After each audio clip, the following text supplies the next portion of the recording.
Hey guys, welcome back to the channel and welcome back to Barbecue Boulevard for that matter. Now, today we are doing ribs, beef ribs. That's right, beef short ribs to be exact. So today that's what we're working on. A lot of people are always asking about ribs and beef ribs in particular, and they think it's hard to do. And I'm gonna show you it's fairly simple to do. So today we've got beef ribs coming up on Barbecue Boulevard. You with it? Let's get it.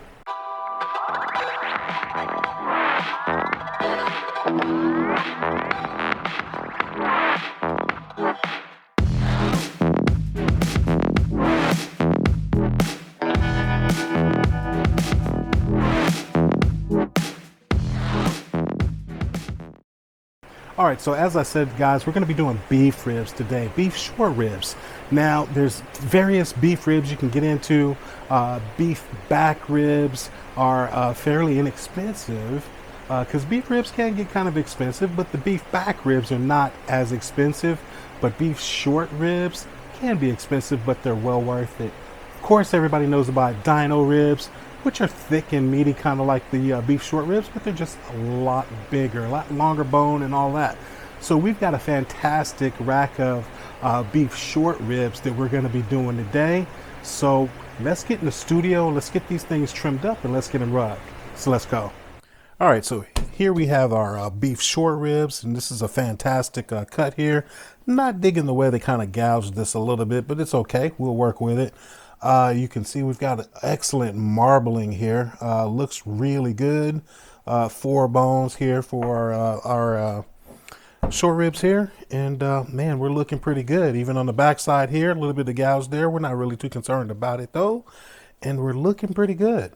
Now, how do we get this thing ready to go on the grill? Well, you can see it's got a little fat cap here on the top side of it.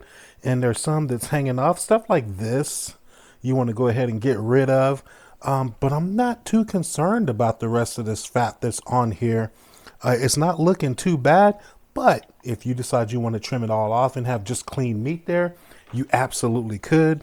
But we're going to go ahead and take off some of this here, the stuff that's kind of hanging off that we know is going to burn up. We're going to get rid of. We want to have good, clean, smooth edges here.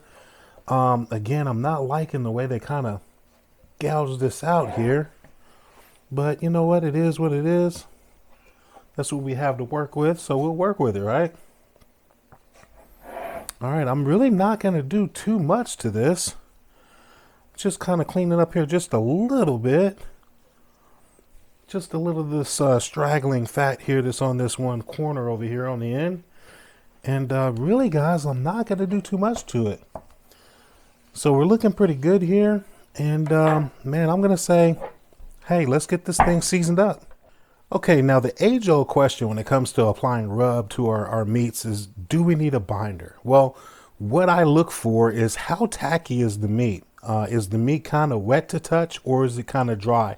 Obviously, if it's a little moist, your rubs are going to be able to stick and hold to the meat. This meat here is really not that wet. So I am actually going to use a binder. Now you can use whatever binder you want, whatever moisture you got, water, teas, beers, colas, whatever you want, guys. Mustard, Worcestershire sauce. Today we're going to use a yellow mustard, and this is just a cheap mustard, and I'm going to start on the back side here. And you really don't need a lot. You just need a little bit on there, because after all, we're just trying to get our rub to stick to the meat. So I'm just putting a very thin layer. A lot of times people put way too much mustard on and it's all caked up, and that is not what we're looking for here. All right, so we got this thin, very thin layer of mustard on, and if you don't like mustard, don't use it. Use something else. But I promise you, you won't taste it. Now, first layer, we've got some 16 mesh black pepper. We're not gonna go super heavy here on the back side, but we're gonna get a little bit put on here. And we're going to kind of catch the sides as we go. All right. Now our second layer is going to be just regular kosher salt. Now this is diamond crystal kosher salt that I'm using, but feel free to use whatever kosher salt you got. But again, this is diamond crystal. Last up, we're going to use some Pitmaster brisket rub. This is from my brother Arnie Tex. Makes some fantastic rubs. And we got this brisket rub we're going to put on here. Haven't had a chance to use it yet, so why not on some beef short ribs, right? All right, now we've got that put on here on this back side, and we're going to flip this guy over, and we're going to do the same thing on the meat side here. Now on the meat side, I will go a little heavier here.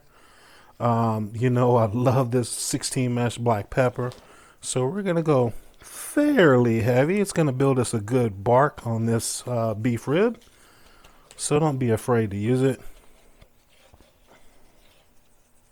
Again, we're going to come back with our kosher salt, and again with our Pitmaster brisket. All right, now we've got our rub applied here. Now I'm just pressing it in, guys. You never want to rub because you're going to have just uneven seasoning. So again, we're just pressing this in, and now these beef ribs are ready to go on the grill. Now I'm going to let these hang out here for just a little bit and go get the grill fired up and bring you back here in a minute. All right, we are at the grill. Now today we are using our Pit Boss Competition Series Titan grill. We're going to be running this at 275 degrees today, Fahrenheit. And we also will be using our smoke setting of P7. So let's get these ribs on the grill here. Now I'm using my top rack here. Well, not absolute top rack, but second to the top rack, just because I like to have a little bit of space between the deflector and beef ribs. So let's get these ribs on here. All right, now I'm gonna put them on right here in the middle. As far as front to back goes, they're gonna be kind of in the middle there. And I'm just putting them in place and making sure I pat down that seasoning again where I may have displaced it with my hand. And just like that, we've got these beef ribs on here. Now we're gonna tuck this away, and we're probably not gonna see these ribs here for the next probably 3 hours or so, 2 to 3 hours. So I'll bring you guys back then. All right, so we are approaching the 3-hour mark, and we're gonna take a look at these ribs here. And this is what they're looking like, guys. Beef ribs are absolutely one of my favorite things to make, and they're coming along really nicely. You can see a little bit of that pull back. You can see the bone marrow and fat there kind of bubbling on the bone. We're actually looking pretty good. Pull this rack out a little bit here, and we can get a good look at the top side of these beef ribs. And they're looking really good here. Got a little bit of moisture there. The bark is setting very nicely. Now, what am I looking for to know if the bark is setting nicely? As I kind of run my fingernail along the edge there, and if I can displace that rub that we put on, then the bark is not set. That is not happening. This is actually pretty good here, and we're looking pretty good. Now, should we spritz these ribs? Is the question. And what do I look for? Is I look for whether or not the ribs are starting to split. If the ribs are starting to split, then I'll absolutely go ahead and use a spritz. That is not happening in this particular case as this smoke starts to roll. So we're not going to spritz. So we're actually just going to go ahead and slide this rack back in.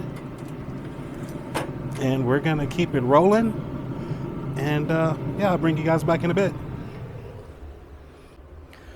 All right, gang, here we are at the 4-hour mark, and we're gonna take a look at these beef ribs, and they look to be coming along really nicely. They actually got a little moisture there going on, and man, they're looking really good.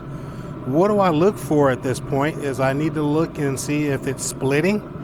Whether it needs to have some moisture added to it to prevent or minimize the splitting. But we're looking pretty good. It's got a good sweat on it, plenty of moisture coming out here on the top and here on the sides. We've got some good pull back here on the bones. So this cook is coming along fairly nicely. So I'm really not going to do anything to it. I'm going to just close it back up, and we're going to continue to just let this thing go. And hopefully it won't be too much longer, a few more hours, and we'll be eating on some beef ribs. All right, gang, this is the 5-hour mark here, and we're taking a look at these beef ribs, and they're looking pretty good, coming along well. Again, still great pullback here on our bones. It's feeling pretty good, nice and juicy. Hopefully you guys can actually see that. But yeah, we're looking really good. I still don't think we need to spritz. I think there's still plenty of good moisture here. I think there's excellent pull back there on the backside of these ribs. So yeah, we're looking pretty good. So I think we're just gonna put it back in here. Now I'm not gonna keep going back and forth with this, is because we got a little bit of time to go here. So next time we bring you back, we'll be getting these ribs off, or I might just get them off and meet you back in the studio. So we'll see. But we're gonna let them keep rolling. See you in a bit. All right, guys, we are back in the studio. We got our beef ribs off of the grill and they've rested. Now, once I got to the tenderness that I was looking for, I didn't care about the internal temperature. I always go to tenderness. So once I got to the tenderness that I was looking for, it was time to get them off. Now, what did I do when I got them off? I wrapped them, but I used tallow. That's right, I used a little beef tallow, put it on my aluminum foil, rested my ribs right on top of that tallow, then we got it wrapped up. Now it's been resting in here for a good about an hour or so, and we're gonna get ready to cut into them. So let's check out these beef ribs. All right, guys, so here's our beef ribs. This is what they're looking like, and they're looking pretty good, smelling fantastic. Great pullback on the bones here, and man, let's get cut into these guys here. All right, now I can just see this one's gonna be a big meaty one, so I'm gonna go ahead and give it that good, what I call Hollywood cut. And there you go, look at that. All right, let's get these other ones cut here as well. All right, so there's our beef ribs. They're looking pretty good, pretty tasty. So yeah, let's go in for a bite of these.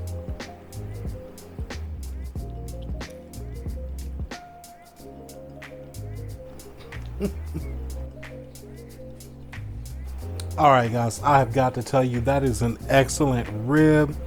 The saltiness and the pepper works great, and that Pitmaster brisket rub, out of bounds. It's got a little bit of that, I don't know, it's a little sweetness in there that I usually don't like on beef, but it works. It absolutely works with this. So I'm digging that rub, and man, I got some beef rib here to get into. But hey, guys, if you enjoy what you saw here, check out what I've got listed right there, as well as click on that subscribe button, and I'm going to see you in the next video. But I'm about to get into this beef rib, because good Lord, this is good.